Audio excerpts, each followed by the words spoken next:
নমস্কার বন্ধুরা, তোমরা সবাই কেমন আছো? নিশ্চয়ই খুব ভালো আছো।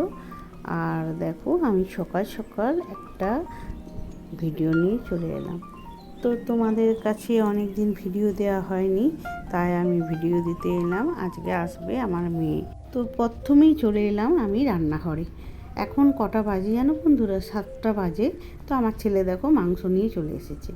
তো আজকে আমার গুড়িয়া আসবে, কোচন আসবে, হ্যাঁ রিকন আসবে।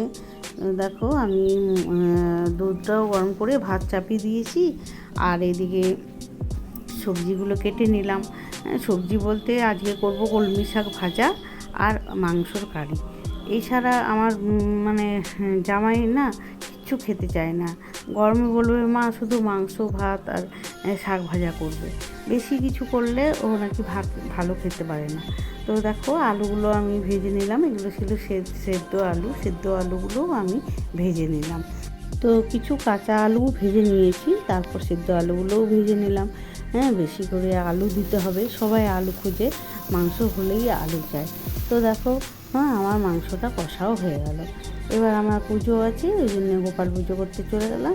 তো পুজো আমার কমপ্লিট হয়ে গেল। তোমাদের সাথে সবটাই তো শেয়ার করতে পারি না একা একা। তো দেখো গোপাল ঠাকুরকে আমি ভোগ লাগিয়ে দিয়েছি। তো গোপাল ঠাকুরকে খাইয়ে দিয়ে তারপর আমি যাব নিচে। এখন কিন্তু বেশি বাজেনি জানো তো, 11টা মানে বাজে। তো আমি সকাল সকাল পুজো করে নিচ্ছি, প্রচণ্ড রোদ। তো দেখো আমার পুজো হয়ে গেছে। আমি এসে জলখাবার খেয়েছি, তারপরে আমি ওদেরকে খেতে দিচ্ছি। 1:30 পৌনে 2টা বাজে ওদেরকে খাবার দিচ্ছি। তো সবটাই তোমাদের সাথে বলছি না, একা হাতে আমি শেয়ার করতে পারি না। তো গুড়িয়ারে সবাই এসছে, দিদুন গুড়িয়া। তো বুঝতেই পারছো এখন কত কাজ, বিয়ে বাড়ি বলে কথা। তোমরা নিশ্চয়ই জানো সবাই যে আমার ছেলের বিয়ে লেগে গেছে। তো আমার ছেলের ডেটটা এখন তোমাদের কাছে বলবো না। দেখো ওরা খাওয়া দাওয়া সব কমপ্লিট করে ভাই বোন আর হচ্ছে কোচর 3জনা মিলে ওরা সব লেখালেখি আলোচনা করছে। তো আমি ভিডিও বানাচ্ছি, আর দিদুন এদিকে দেখো কেমন নাচছে। হ্যাঁ, দিদুন এরকম নাচতেই থাকে। হ্যাঁ, আর ওরা ভাই বোনে সমস্ত কিছু লেখালেখি সমস্ত কিছু আলোচনা করে নিচ্ছি। তো বিয়েবাড়ির তো একটুখানি কাজ না, হ্যাঁ বিয়েবাড়ি অনেক কাজ, বাজার করা, হ্যাঁ তারপর হচ্ছে নিমন্ত্রণর কার্ড কটা লাগবে না লাগবে। তো দেখো ওর দাদু চলে এসেছে। ও দাদু প্রতিদিন 4:30টার সময় ভাত খায়। তো আমাদের তো মিষ্টির দোকান, বুঝতে পারছো, কাঁচামালের দোকান। তো ওই জন্য ও দাদু প্রতিদিন দই বসাবে, সন্দেশ করবে, নানা রকম কাজ বাগিয়ে গুছিয়ে তারপরে, ওই জন্য তো খেতে লেট হয়ে যায়। নিজের কাজ নিজে করবে।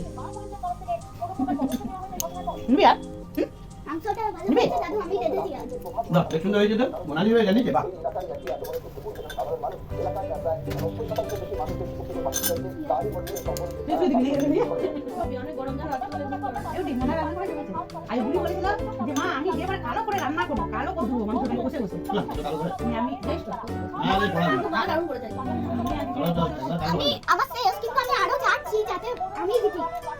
তার আগে আমি আর দিতে ধরে দিতে না। আমি দাও। পাপা উঠো, পাপা উঠো। পাপা খাই না। তাই না? কোনে? মিষ্টি জিনিস সব খাই। আমি কি?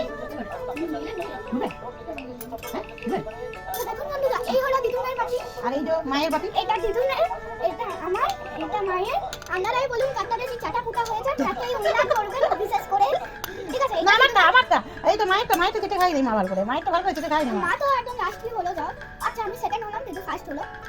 বাস শেষ। ফিনিশ। দেখা। মুখটা আইসক্রিম লাগিয়েছে দেখুন, কেমন করে কাটছে দেখুন দিদুনটা। আমার দিদুন, সোনা দিদুনটা, মজা দিদুনটা। শেষ। তো সবাই দেখলেন তো, আমার দিদুন এলে আমরা এরকমভাবেই মজা করি। ও দাদু একদিকে খেতে থাকে আর আমরা আইসক্রিম নিয়ে বসেছিলাম। তো চলো সন্ধ্যাও দিয়ে দিলাম। সন্ধ্যা হয়ে গেছে। সন্ধ্যা দিয়ে এসে তারপরে আমি আটা মাখতে বসলাম। একটুখানি লুচি করব। মাংসর কারিটা আছে, মাংস আছে। বাচ্চা হয়েও কিছু কাজ করছি। দেখলে বন্ধুরা, আমার দিদুনও আমার অনেক কাজ করে দেয়, আলু ছুলে দিচ্ছে। হ্যাঁ, তো কেমন বললো দেখতে পাচ্ছ। আর আমার দিদু ভীষণ পাকা, আইসক্রিমের কম্পিটিশন করেছিল। হ্যাঁ, তো আইসক্রিমে কে জিতবে, মানে কে চেটে পরিষ্কার করে খাবে, তো দেখলেই তোমরা। আর দেখো আমার মেয়ে আলু ভাজাগুলো ভেজে নিচ্ছে। গুড়িয়া বলছে, মা আমি আলুগুলো ভেজে নিচ্ছি, তুমি আর লুচির ইয়েগুলো সরঞ্জামগুলো রেডি করো। তো দেখো বন্ধুরা, আমি গোটা লুচিও ভেজে নিলাম, তারপর গুড়িয়া ভেজে নিচ্ছে। হ্যাঁ, ও বললো মা প্রচণ্ড গরম, দেখো ঘাম গড়াচ্ছে প্রচুর এদিকে। হ্যাঁ, ভিজে গামছা নিয়েই আমি কাজ করছি। আমি রান্নাঘরে একটুখানি আমি পারি না কাজ করতে, শাড়ি তো পরে পারি না, ওই জন্যে ভিজে গামছা নিয়ে নাইটি পরে। তোমরা তো দেখেছিলে, হ্যাঁ, যে প্রচণ্ড গরম। তো রবীন্দ্রনাথ ঠাকুরের জন্মদিন রবিবার, তো এত গরমে মানে কাজ করতে পারছি না, প্রচণ্ড গরম। বৃষ্টি হয়নি, বাঁকুড়ায় তো প্রচণ্ড গরম। হ্যাঁ, 44 ডিগ্রি তাপমাত্রা, মনে হচ্ছে জীবনটা এক্ষুনি বেরিয়ে যাবে। যা গরম বন্ধুরা, এজন্য আমি গামছা করে গামছা গায়ে দিয়েছি, এত গরম। অ্যাডজাস্ট ফ্যান চলছে, এদিকে আমার চিমনিটাও চলছে, কিন্তু তাও গরম। তো এখন বিয়েবাড়ির বাজার করতেও পারছি না। গুড মর্নিং বন্ধুরা, দেখো আমি ভিডিওটা কালকে আমি শেষ করতে পারিনি, মেয়ে গেল, ভীষণ মনটা খারাপ হয়ে গেছিলো। মেয়ে প্রচণ্ড, তারপর বাবু ওরা রাত্রিবেলায় খাওয়া দাওয়া করলো, সেই সব ভিডিও করা হয়নি। অনেক গল্প হচ্ছিলো, মানে কথাবার্তা আলোচনা সমস্ত কিছু হচ্ছিলো, তো ভিডিও করা হয়নি। তো দেখো আমি সকালে আবার ভিডিওটা স্টার্ট করলাম। তো দেখো কালকে আমি কলাই ভিজিয়ে রেখেছিলাম ওই যে বড়ি দেওয়ার জন্য। প্রচণ্ড রোদ, তো রোদে বড়ি শুকিয়ে যাবে, ওই জন্য ঘরে খাবার জন্যে, বিয়েবাড়ির জন্যে না, তোমরা আবার ভেবো না যে বিয়েবাড়ির জন্যে। তো দেখো আমি বড়ি দিয়ে দিলাম, আর এদিকে ও বাপি এখনও ঘুমাচ্ছে।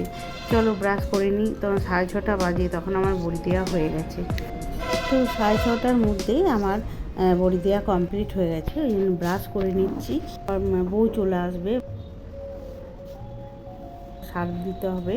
হ্যাঁ, তো কাজের বউ কাজ করবে। তো আমার ভিডিওটা ভালো লাগলে তোমরা একটা লাইক শেয়ার কমেন্ট করে দেবে, একটা সাবস্ক্রাইবও করে দেবে। তো চলো তোমাদেরকে বড়িগুলো দেখিয়ে দিই আমি কোথায় রোদে দিয়েছি। দেখো এখানে হালকা রোদ এসছে। হ্যাঁ, পূর্ব দিকের এটা ব্যালকনির পাঁচিরটা, তো এখানে হালকা রোদ এসেছে, ওখানে আমি এখন দিলাম, তারপর পরে আমি ছাদে দিয়ে আসবো। তো দেখো আমার গাছগুলো একটু দেখে নাও, কি সুন্দর গাছগুলো আমার, মানে হালকা রোদে গাছগুলো আছে। গাছগুলোতে এবার জল দেবো, মুখ ধোয়া হয়ে গেছে, এবার জল দেবো, জল দিয়ে আমি চা করব। চা করে তারপর তো বউ আসবে, বউ 8টা, 8:30, 8:45 এই টাইমে আসে।